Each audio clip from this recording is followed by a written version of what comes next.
Good afternoon, ladies and gentlemen. Welcome back to the Shadow and Sun Show, and welcome back to another Friday game review. This time, just as promised, I will be reviewing Shadow Knight, Book 2 of the Amber Diceless role-playing game.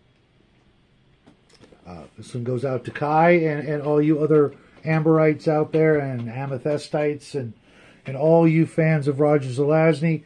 This is, unfortunately, the only other Roger Zelazny game I have. There was a Nine Princes in Amber computer game that I got to play back in the day, but alas, that has disappeared from my collection decades ago.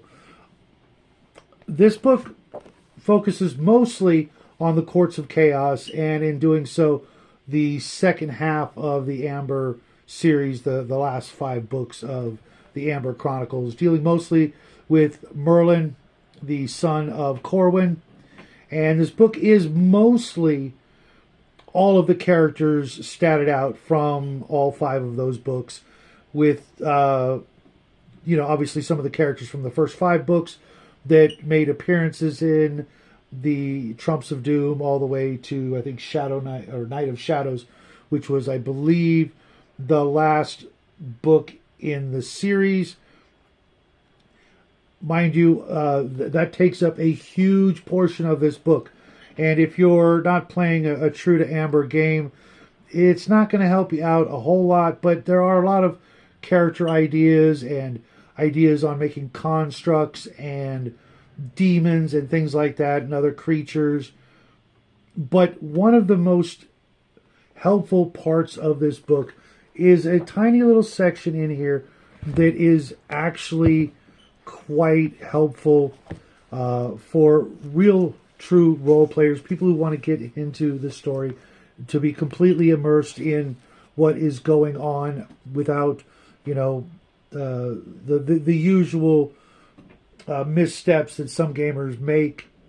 Now, I'm not going to go into that, but it's Zelazny as the Game Master. It has a huge section on, well, not a huge section, but, a nice section on, playing the characters that Roger Zelazny created. But then it goes into some tips on game mastering in general. Chapters such as, hold on a second. Dangerous? Is it dangerous? You bet it's dangerous. Trust yourself. Go with the flow. Don't fear giving power. Don't limit your players. Mistakes. Game masters don't make mistakes. Don't limit your imagination. Listen to your instincts. And then the final lesson, which I'm going to leave for you guys to read. If you can actually find a copy of this. The section on demons is another large section that is not the characters that you will probably find helpful. One of my favorite parts of this book, though, is the chapter on duels and how to role play each and every sword swipe and make it worth the play. To put yourself into the battle, to feel the sword in your hand, and to understand what it would be like to be in a real sword fight, or other duels, whether they be sorceric, just verbal duels, things like that. It's a quite interesting take on role-playing. Then I think there is a small adventure, Quest for Frakir, which, if you guys remember, that was Corwin's little pet snake that he wore around his wrist. Now, for those of you who are looking for another reason to pick up this book, it does have a couple of new powers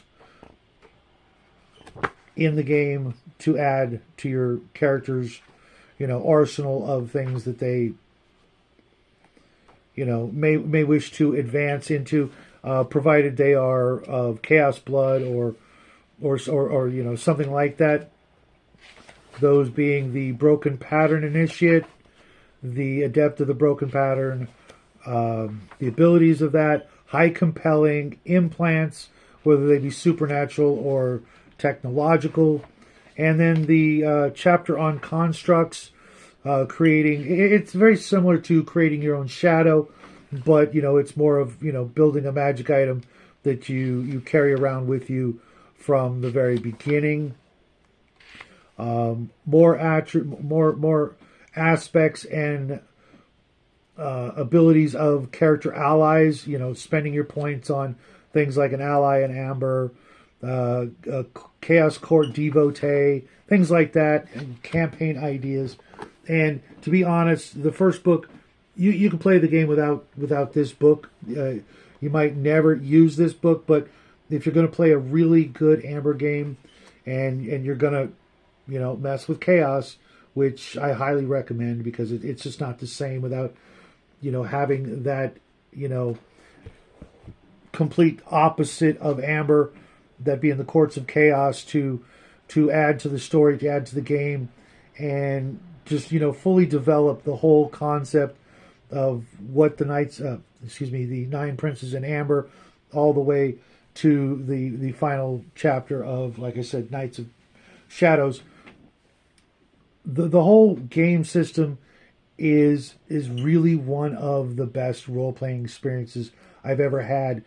All of the rolls to hit, all of the mumbo jumbo of the mechanics of the rules are taken care of in short order, probably less than 30 pages of everything you need to know as a GM when it comes to rules, and the players alike, leaving you all that extra time to actually role play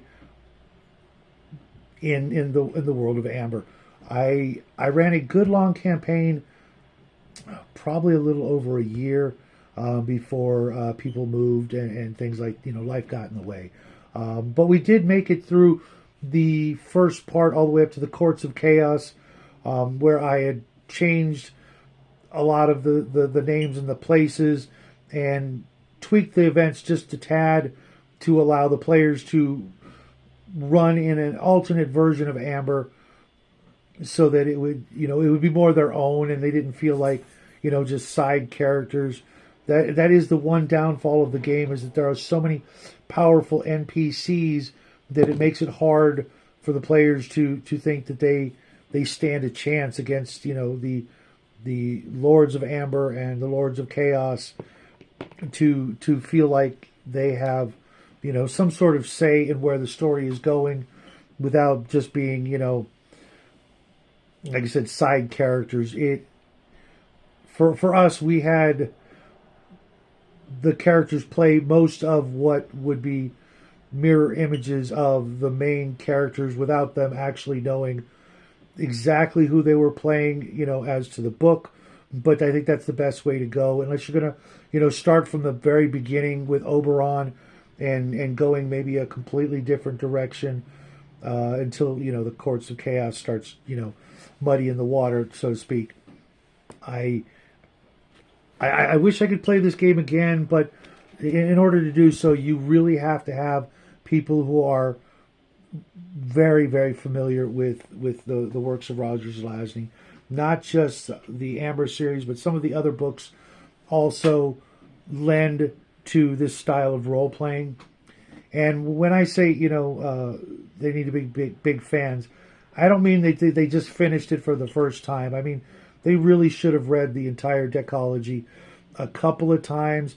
Owning a guide to Castle Amber would not hurt at all. And I just picked up some of the prequels written by another gentleman. I don't have them here where I can show them off to you. I should have thought of that. But there are some books that precede the Nine Princes in Amber.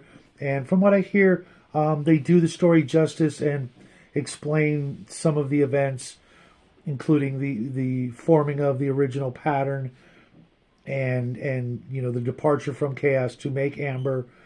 And I'm looking forward to getting to read those, but I've got a lot on my plate, so to speak. And if you guys have actually read the prequel novels, let me know what you thought of them.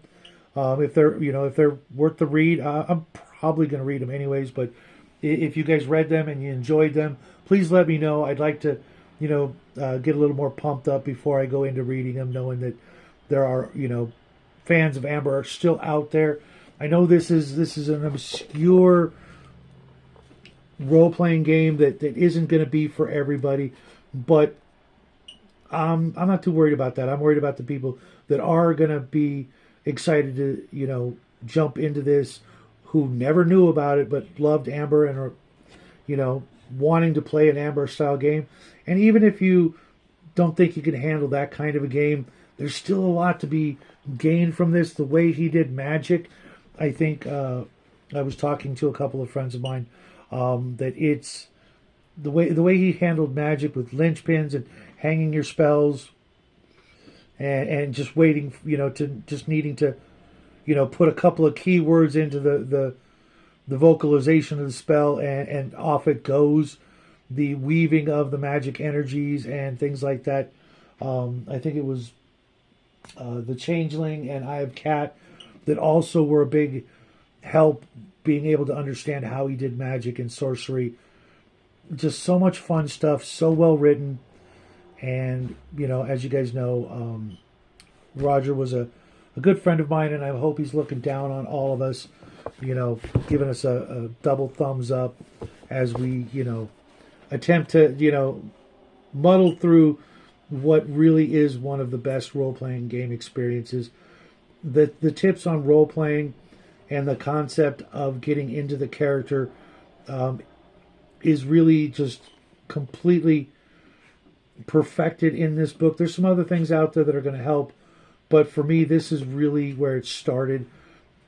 Not letting the mechanics of games and the out of character talk really just made the whole hobby a million times better for me. And I'm not perfect, and I got a long way to go to get there, but whenever I think about role playing, this is what I think about first.